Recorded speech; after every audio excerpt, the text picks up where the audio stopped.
Hi, Jake Chamberlain here with D&J Septic Services. We're going to go over just the basics of how a septic tank works and what you want to think about in the house to make sure everything is working properly.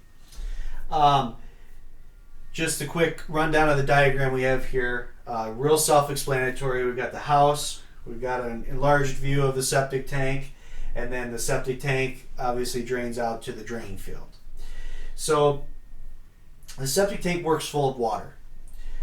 So that is this line here would represent our water level in the tank, and the normal operating level in the tank is right at the bottom of the outlet line that goes out to the drain field. So as solids come into the tank from the house, what's light will float to the top, and what's heavy will sink to the bottom, and that creates a crust layer of solids on the top of the tank that floats on top of that water level, and the sludge layer of solids that will sink to the bottom.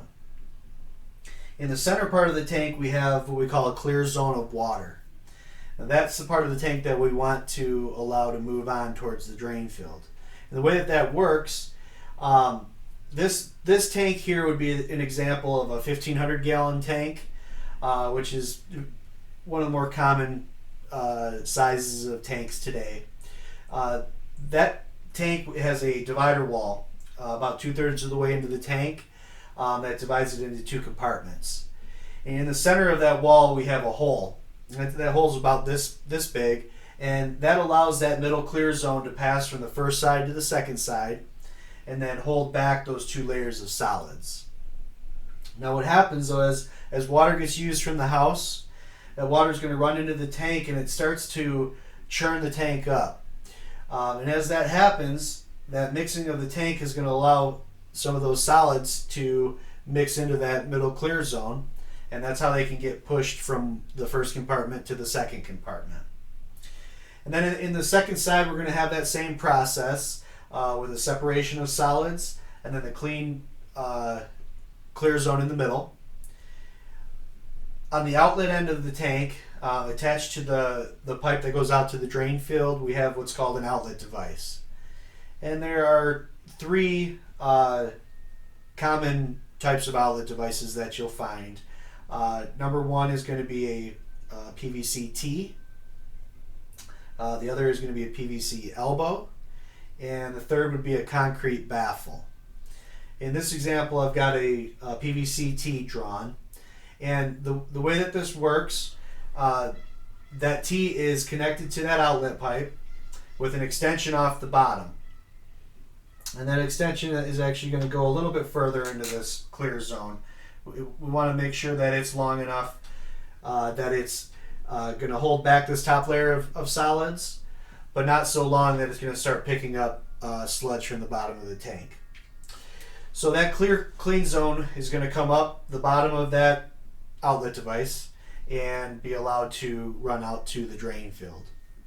Now, commonly, a septic tank will be fitted with a effluent filter, and that filter slides down in the top of that T. The filter should only need to be cleaned when we clean the tank, but it does need to be cleaned every time the tank gets cleaned.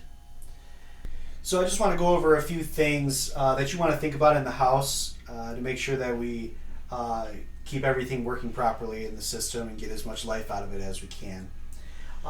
The number one thing that homeowners can control in the house is the water usage. The best way to use the water in the house is to use small doses with long rest periods in between. So what we have happening in the tank in that situation, we're going to use a little bit of water. It's going to start to mix the tank up. But once we give it that rest period, that's going to allow that water to settle back down in the tank. It's going to allow the solids to have that good separation. And it's going to keep that middle clear zone as clean as possible. And that's important so that we know that we're sending nice clean water out to the drain field. You want to avoid things like having a laundry day where lots of loads of laundry are getting done one after another.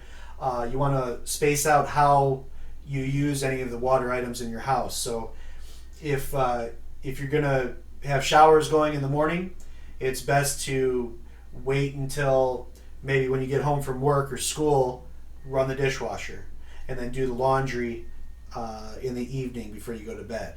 Those things will make a big difference in what's happening out in your tank. And the most important thing is that we're giving it as much rest period in between those water uses as we can. And again, that's going to do two things for us. It's going to limit how much solids get pushed from the first compartment to the second compartment in the tank. It's going to prevent solids from getting pushed out to the drain field, and it's also going to give us the best shot of not allowing this filter to clog up. So water usage in the house, that's the number one thing that a homeowner can control. The other part that you want to think about is making sure that you're on a good maintenance schedule with your septic tank cleaning, and that it's getting cleaned properly. It's important that all the solids are removed every cleaning, and that if there is a filter, that gets cleaned every time the septic tank is cleaned. You want to clean a septic tank when it's at about 20 to 25% solids. So, for instance, if this tank is holding 5 feet of water, which is how much a standard septic tank is going to hold, once we accumulate about a foot to a foot and a half of solids in the tank, between that crust layer and that sludge layer, that's the point where we want to go ahead and empty the tank. If we allow those solids to build up further, it becomes easier and easier to push those solids on. Because as we allow those solids to accumulate more and more, what you're going to see is that clear zone in the middle becomes smaller, and it's going to take less and less water use from the house to start mixing those solids into that middle zone, and that's where you're going to have that movement of solids from compartment to compartment easier and easier, and it's going to lead to a bigger buildup of solids in the second compartment, which is going to lead to solids being pushed out to the drain field. And that's the whole point of this system, is to prevent the solids from getting to the drain field. And through having a good thorough tank cleaning, being on a good schedule so that it's not getting overloaded with solids, and then limiting the water use in the house, making sure that we're spacing it out throughout the day and avoiding prolonged periods of water use. That is going to help prevent those solids from getting out to the drain field and help us get as much life out of the system as we can.